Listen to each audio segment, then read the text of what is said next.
Cette vidéo, nous allons voir comment effacer des balises.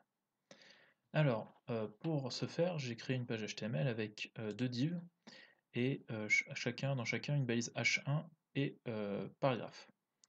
Ici, j'ai rajouté des ID et ici, dans la seconde div, on verra comment effacer en utilisant getElement by className. Donc, dans la page de script, j'ai déjà créé les variables où je récupère les éléments de notre page HTML.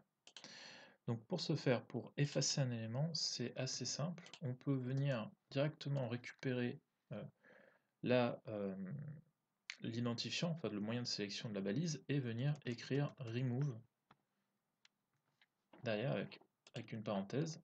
Et en fait, vous voyez que automatiquement, j'ai supprimé la partie, le container, la div ID. Je peux vous montrer ça avec, par exemple, en effaçant juste le H1.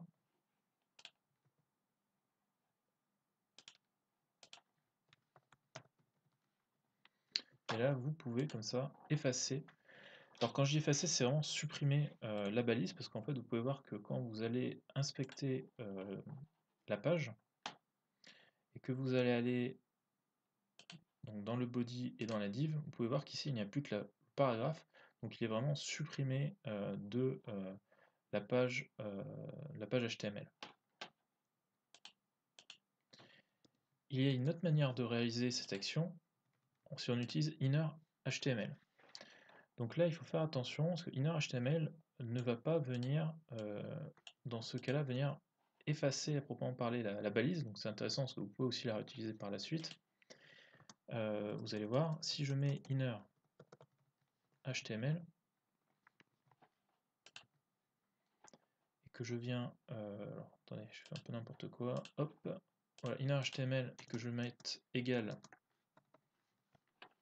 entre guillemets, vous pouvez voir en fait que le H1 a bien disparu de la page en elle-même, mais par contre vous pouvez voir que dans le body, il est toujours présent dans la div. C'est juste en fait que son contenu, enfin il ne contient rien, son contenu est effacé, donc il n'a plus de place, il prend plus de place sur notre page web. Vous pouvez aussi supprimer toutes les balises enfants, et on va voir ça avec la div. Donc pour ça, vous prenez, donc si on regarde la page, au niveau de la div, moi actuellement là je veux supprimer H1 et P, mais vraiment les supprimer, on peut le faire avec un inner HTML.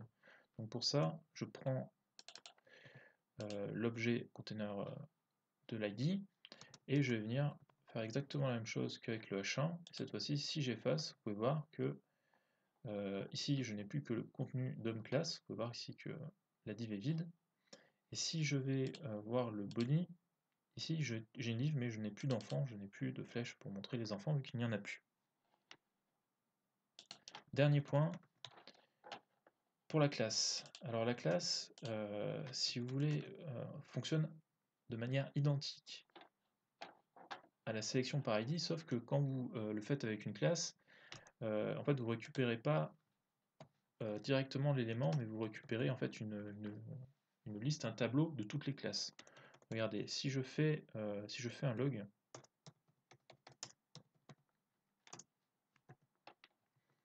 de container H1, je vais aller voir dans la console, et dans la console je vois ici que je récupère, voilà, j'ai récupéré un élément, un tableau en 0. Si je crée par exemple un deuxième H1 que je viens rafraîchir, ici vous pouvez voir que j'ai 0, 1. En fait je vais récupérer un tableau avec ces éléments. Et si je veux donc faire un remove directement, voir que ça ne fonctionne pas. Voilà, on garde les deux titres, hein. Et si je mets devant, comme pour un tableau, que je viens chercher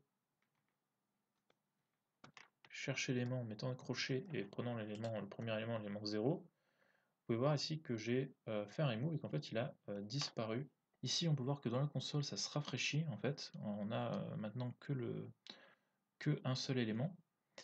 Et on peut faire exactement la même chose si on mettait 1 à la place. Si je rafraîchis, voilà aussi qu'on a 2 éléments, mais qu'il n'en reste plus qu'un parce qu'on a fait le remove.